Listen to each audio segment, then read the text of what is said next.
Hi students, in this video we are going to discuss about important 2 mark questions for university examination. First one is define biological oxidation.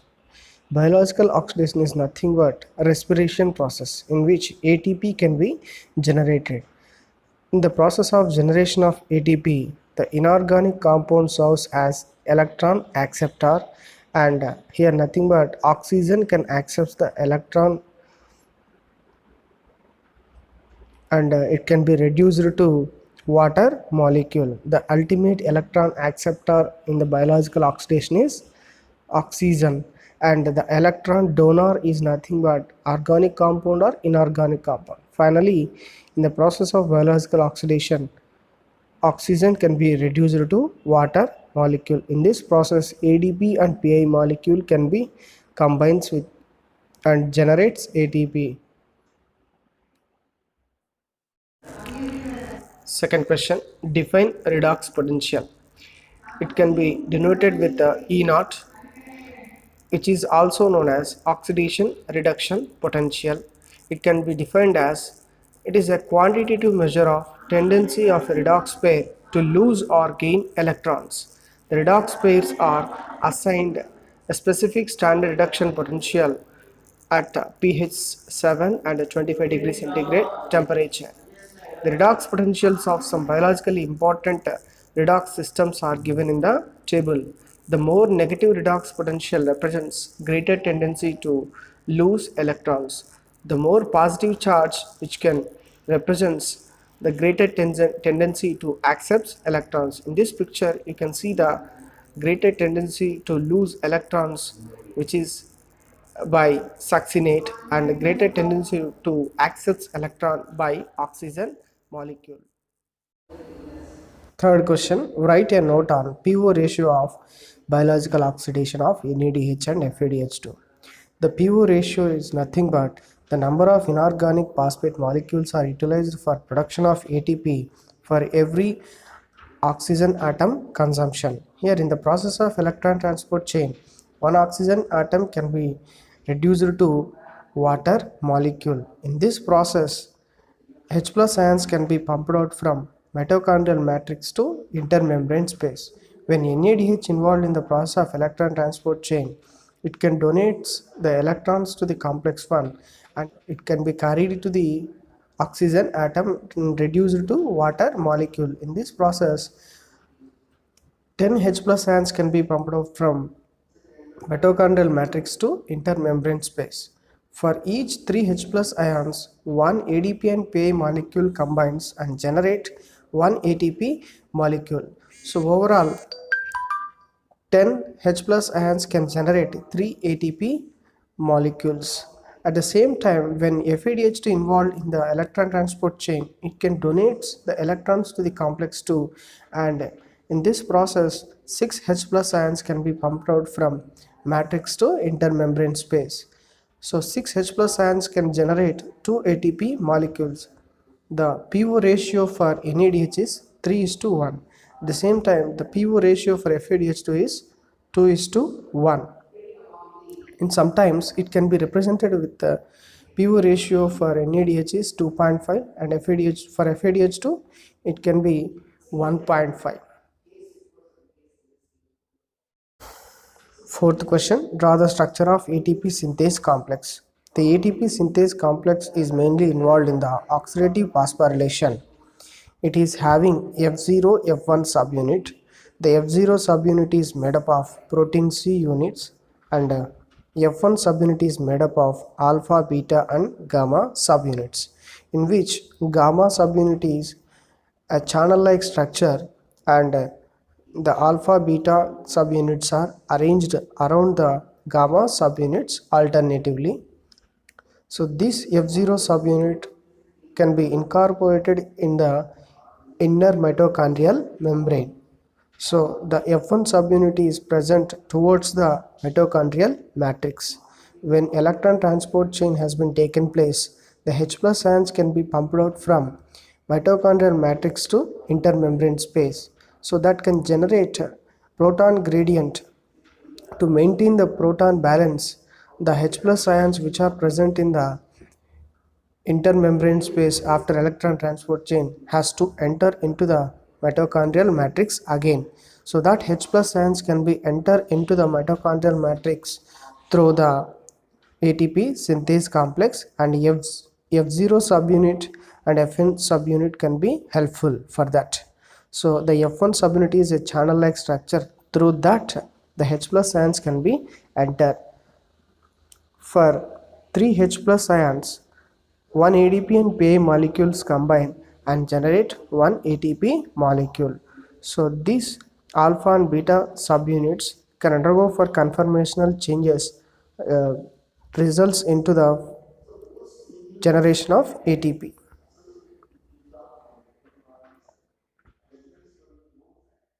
Fifth question, write the structure of ATP. The ATP is nothing but adenosine triphosphate. The ATP has adenine moiety. So this is the adenine moiety. So at the ninth position, so from this one we can give the numbering. So at the ninth position, the nitrogen is present. So that nitrogen can be linked to the pentose sugar. So this is the pentose sugar. So first position of pentose sugar can be attached to the ninth position of adenine moiety. So this one is called N9 glycosidic linkage. So the fifth position of uh, pentose sugar can be attached with that of phosphate moieties. Here three phosphate moieties can be attached with each other with the help of phosphodiester linkages. So these three phosphate moieties are important for generation of energy. For breakdown of one phosphate moiety linkage can generate 7.3 calories energy. Sixth question, illustrate the biological oxidation of food materials.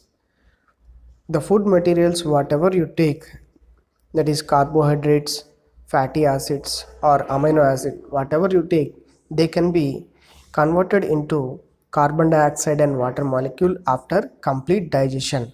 So the electrons from the carbohydrates, fatty acids and amino acid that can be accepted by the coenzyme NAD plus or FAD, that can be reduced to NADH or FADH2. So these NADH and FADH2 enter into the electron transport chain and can reduce the oxygen atom into water molecule. In this process, ATP and PA molecules combines each other and generates ATP in the process of oxidative phosphorylation. So the carbohydrates, fatty acids and amino acids finally produces the energy in the form of ATP. Write the differences between prokaryotic and eukaryotic cells. Here the prokaryote and eukaryote cells are having various differences. The first one is organisms. The prokaryotes are nothing but Monera and the eukaryotes are nothing but Protista, fungi, plants and animals all are comes under eukaryotic cells. We also comes under eukaryotes. The level of organization. So these are single celled and these are multiple cells. That is single celled or multicellular, usually with the tissues and organs. Typical cell size. So these are smaller in size, that is up to 10 microns, and these are large in size, that is from 10 microns to 100 microns. The cell wall is almost all the prokaryotic cells have cell wall, but in the eukaryotes, fungi and plants may be having of cell wall, but the animal cells does not have cell wall. Organelles are not developed in the prokaryotes, but the eukaryotes have very well developed organelles. Metabolism in the prokaryotes, aerobic and anaerobic process can be taken place, but in eukaryotes, mostly aerobic metabolism can be taken place. The genetic material is DNA in both prokaryotes and eukaryotes, but in prokaryotes, single circular double stranded DNA is present. In the eukaryotes, complex chromosomes are present and which are associated with histone proteins having DNA with a double strand. Mode of division. So binary fission mostly in the prokaryotes, but in the eukaryotes, mitosis and meiosis can be usually taken place. Write about the cell membrane. Cell membrane is also known as biological membrane. All the eukaryotic cells have the biological membrane around the cell. The cell membrane is composed of phospholipid bilayer.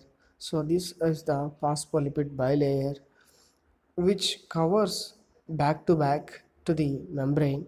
The membrane is also covered in place with the cholesterol molecules as well as protein molecules. In this picture you can see that cholesterol molecules as well as protein molecules are incorporated in the pool of phospholipid bilayer. The plasma membrane is having the permeability for selective molecules only. It does not permit all the molecules. Write a short note on transportation process across the plasma membrane. The plasma membrane or biological membranes are acts as barriers for the free passage of compounds across it. At least three mechanisms are there for the passage of substances across the plasma membrane. They are passive diffusion, facilitated diffusion, and active transport. First, we have to discuss about the passive diffusion. The passive diffusion is the process in which there is no requirement of energy. It is a concentration dependent. The substances can be moved from higher concentration to lower concentration. So it depends upon the concentration gradient across the plasma membrane. From higher concentration to lower concentration, the substrate molecules can be moved. It does not require any energy. Examples for the substances which can move across the membrane with the help of passive diffusion are water molecule as well as gases. They can be moved across the membrane by passive diffusion. Next, facilitated diffusion. The facilitated diffusion can be also depend upon the concentration gradient. The substrate molecules can be moved across the membrane with the help of transport proteins, and it does not require any energy. So the substances can be moved from higher concentration to lower concentration without energy, but with the help of transport proteins or carrier proteins. Examples for the substances which can move across the membrane with the help of facilitated diffusion are glucose molecules, galactose, etc. They can be moved across the plasma membrane with the help of facilitated diffusion. Next, active transport. Active means utilization of ATP. The process can utilize the ATP as well as ATPase enzyme. So in this process, utilization of energy as well as utilization of carrier proteins for the transportation process, and the substrate molecules can move from lower concentration to higher concentration with the help of utilization of ATP. In this picture you can see that passive diffusion, the oxygen molecules, water and gases can move across the membrane with the help of passive diffusion. It does not require any energy, and the ions can also move across the membrane with the carrier proteins. Facilitated diffusion can utilize the transport proteins. So facilitated diffusion, ions and glucose molecules can utilize the transport proteins for the transportation process. Next, active transport utilizes the ATP. The ATP can be utilized for the transportation of the ions across the plasma membrane. In this process, ATP can be utilized with the help of ATPase and can be converted into ADP and PI molecule. Write a note on sodium potassium pump. This question is very important for university examination. The sodium potassium pump which maintains the ion concentrations in and outside of the cell. Generally, inside of the cell, more potassium ion concentration is there, and outside of the cell, more sodium ion concentration is present. This difference is required for the survival of the cell. The high cellular potassium ions are required for the glycolysis process as well as for protein synthesis. And further, the sodium potassium gradient across the plasma membrane has to be maintained for the transmission of nerve impulse also. So this sodium potassium pump is responsible for the maintenance of higher K plus and low Na plus ion concentration inside of the cell. This can be achieved by the enzyme sodium potassium ATPase. So this enzyme having 2 alpha and 2 beta subunits with the molecular weight of 2 lakhs 50,000 daltons. So this Na plus K plus ATPase pumps out 3 Na plus ions from inside of the cell to outside and bring 2 K plus ions from outside of the cell to inside. So in this picture you can see the sodium potassium pump. Here you can observe that 3 Na plus ions from inside of the cell to outside are going, and 2 K plus ions are coming in from outside of the cell to inside. In this process, one ATP molecule is utilizing, it is converting into ADP and PI. The intracellular ATP molecule can be utilized for this process.